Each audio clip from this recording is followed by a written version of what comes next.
Hey, and welcome to another episode of Motors and Meats. Today we're going to talk about 5 reasons why I think that you should take your car to a racetrack.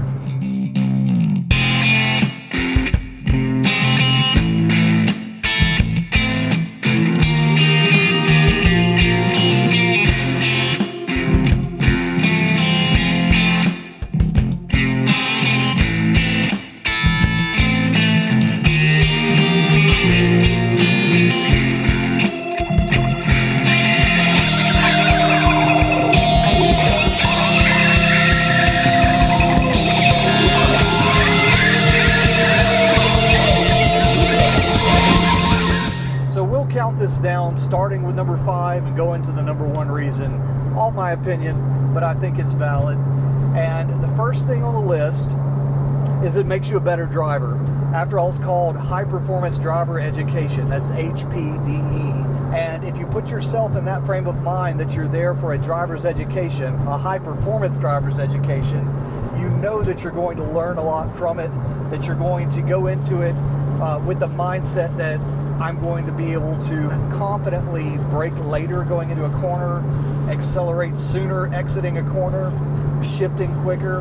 But also, what's really important is that once you dial that back, pull back the adrenaline a bit, and apply what you learned to street driving, it makes you a better driver all around because you're more aware of your surroundings. Because while you're on that track, you have to be laser focused, hyper focused on all of your surroundings, the other cars around you, the corners coming up. And I promise you, after you do it the first time, you'll be driving home going 65 miles an hour down the highway, and it's just borderline boring, which encourages you to go out and find some more fun roads to drive the car on. Number 4 on the list is that you get to see some really amazing cars up close and personal. Sure, you could go to a Cars and Coffee and experience up close and personal with really cool cars, but to see them on a track, being able to perform at the way that they were designed to do, is just a whole other level of awesomeness. I mean, I've seen a GT3 at Cars and Coffee in Atlanta, Georgia. The Caffeine and Octane, amazing show, happens once a month. I think it's the first Sunday of every month. Check that out if you're in the area. But there's thousands of cars there, and there's a huge selection of Porsches. So it'll be GT3 one after the other. And yes, they are amazing to admire. But to be on track with a dozen GT3s as well, seeing what that car is capable of doing, ripping down the straights and then flying through the corners, is just breathtaking. Counting down now, number 3 on the list is you get to learn more about your car. So we talked about the 5th thing, the first thing I mentioned today, being that you become a better driver.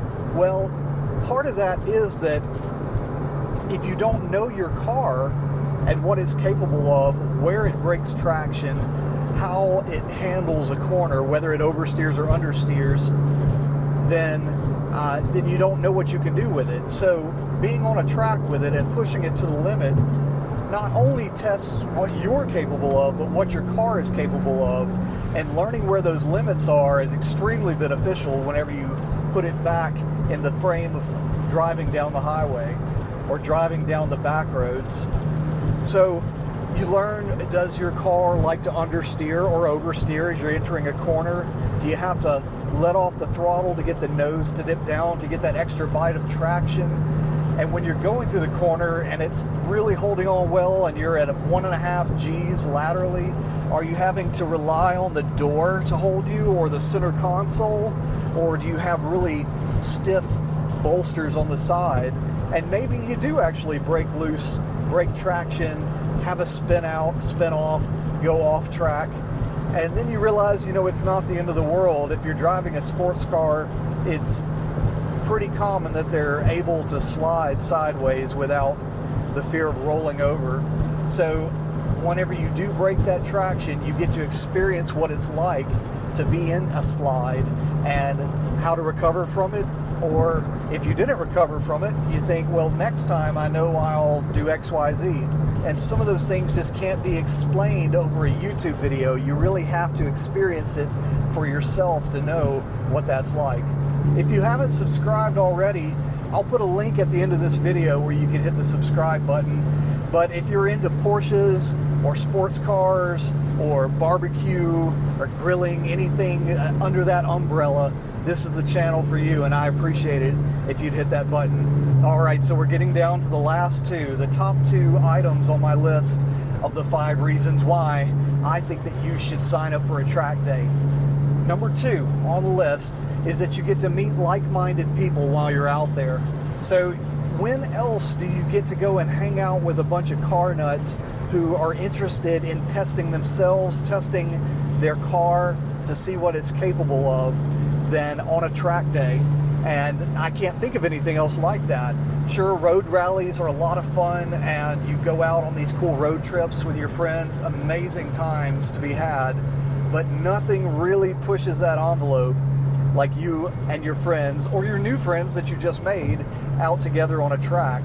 There's these coaches that are out there sharing their knowledge with you, and they're happy to tell you about their experiences. You're meeting people that you didn't know before, but maybe they live just in the same town as you and share similar interests, so you can make new friends that way. My first track day, I showed up by myself and ended up with a couple of friends that I talk to regularly now. And finally, our number 1 reason that you should sign up for a track day: it's fun. Okay? That sounds simple enough, right? But the adrenaline rush, you're driving as fast as you can around a track, the acceleration as you're pressed back into the seat, the tires squealing, the smell of hot brakes and hot tires, the engine roar from 20-30 cars on the track at a time. Oh, there's just no adrenaline rush quite like that I can think of. And that is the number 1 reason why I think you should sign up for a track day. Stop putting it off. If you've been thinking about it, just decide that today's the day. Go sign up for something. There's a great high-performance driver's education coming up again at Barber Motorsports Park on the first weekend of April. I'm hoping to be there for that one, and if I'm there, I'd love to see you there too. I'll be out in the Martini machine. I don't know what to call this car. Everybody has a name for their car. Put in the comments what you think I should name my car, and I will name my car that. Thanks so much for watching. I appreciate you guys. Here's that subscribe button, one corner of the screen, and here's a link to another great video, my first actual open track day, not a high-performance driver's education. It was rough, but go for an HPDE. Thanks.